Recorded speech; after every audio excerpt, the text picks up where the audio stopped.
Good afternoon, everybody. Welcome to the Ivy's Grove, and I'm Kelly. And today is the last day, November 30th, for the NeoPaganNovember VR tag that Brittany from the Sunshine State, which made originally made for the community to, just share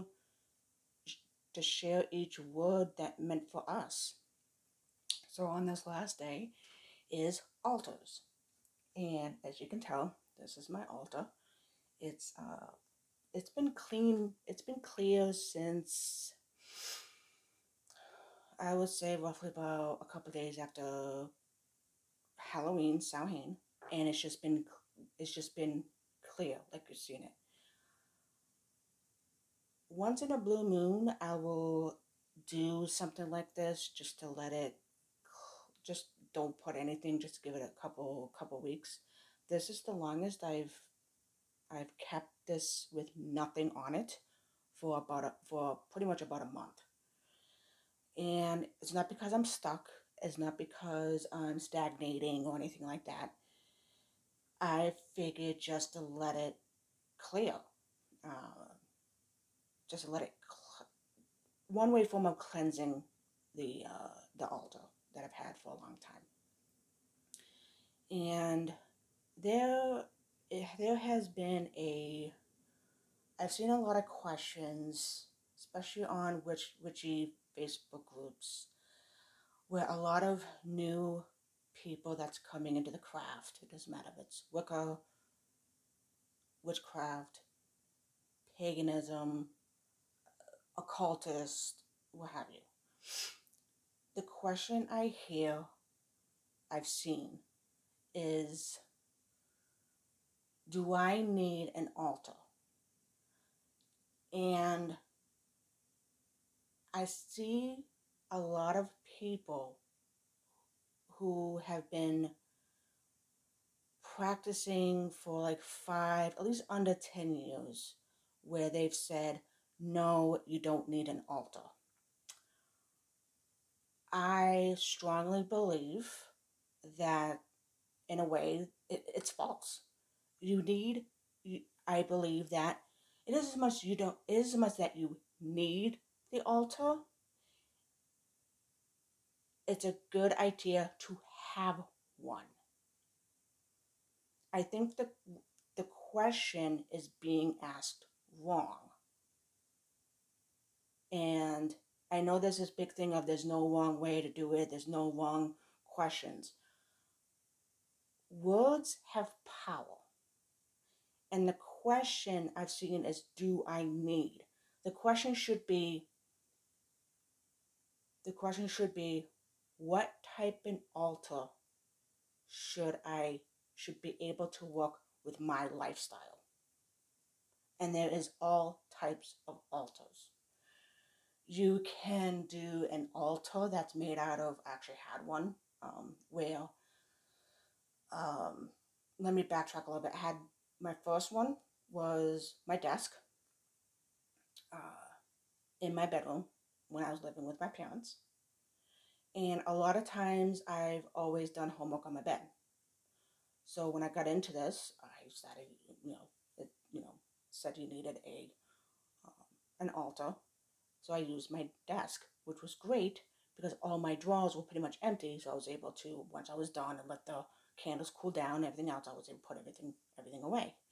And I didn't have a lot, starting out. So, and then I moved to another state with my boyfriend, and that desk there was 2 desks. My original desk went in the kitchen. The other one, which was my husband's, I kind of was in the living room up against the corner, and I used that as an altar. So when you first walk in, you have the altar. You see the altar in the apartment we were living in. Then when we got married and we went to his first duty station, we left everything. And we drove cross country with little stuff, no furniture, got out our apartment, and slowly started build. We went and got furniture and everything else. And my husband came home from base, and there was he brought home this table that was made out of four,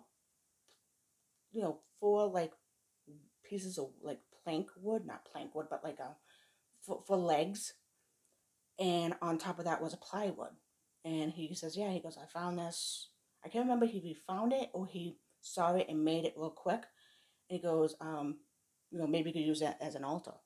So while we were living in Colorado, I used that as an altar. We moved to Washington. I think we we left it out, recycle in case somebody wants it. Before we left, went to Washington.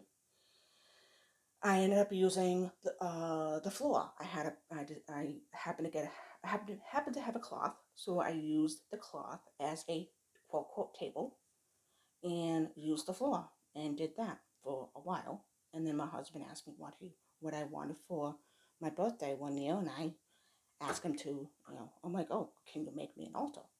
He's pretty good with his hands making stuff. And he goes, okay. And there was a base, an Air Force base, where they had a shop to wood shop. So we went shopping and got the wood, got the handles, everything else. I told him what I wanted, and what I had in my head was different than what he brought home, which was this. And I was pleasantly surprised. I was, couldn't believe what I was looking at. And he did a phenomenal job. And what I'm really getting at is, some of us are lucky, and we have a husband who loves us, or a spouse who loves us dearly and makes stuff for us. But sometimes you can just make any surface an altar. Any surface. Use your imagination. And you can make your altar any way you want. There is no wrong or right way to do it. And that's my saying about altars on the last day, and I hope you enjoyed what I had to say to that. And don't get lost in the grove, and I will talk to you later.